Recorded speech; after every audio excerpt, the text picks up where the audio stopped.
You see those sleek, minimalist apps promising fee-free banking and instant transfers? The ones that make traditional banks look like dinosaurs? Ever wondered how they make money? I mean, if they're not charging you for basic services, where's the profit coming from? Well, buckle up, because we're about to dive deep into the neon world of neobanks and uncover their money-making magic. Let's start with the obvious: fees. Traditional banks are notorious for them. Overdraft fees, maintenance fees, ATM fees, the list goes on. Neobanks, on the other hand, have flipped the script. They've realized that by eliminating these fees, they can attract a younger, tech-savvy customer base. So, how do they offset these lost revenue streams? One major chunk of their income comes from interchange fees. Every time you tap your card to pay, the merchant pays a small fee to the card network. A portion of this fee, known as the interchange fee, is shared with the bank that issued your card.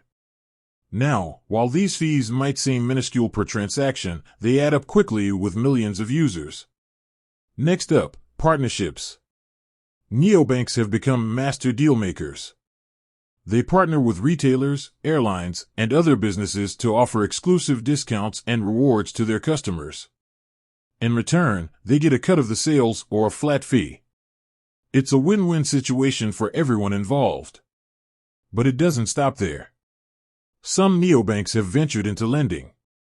They offer personal loans, overdrafts, and even mortgages. This is a lucrative business with high interest rates, which can significantly boost their bottom line. However, it's important to note that not all neobanks offer lending services. Another revenue stream is through premium subscriptions. Some neobanks offer tiered plans with additional perks like travel insurance, higher interest rates, and exclusive customer support. These premium subscriptions generate recurring revenue and cater to customers who want extra value for their money. Data is gold in the digital age, and neobanks have a treasure trove of it.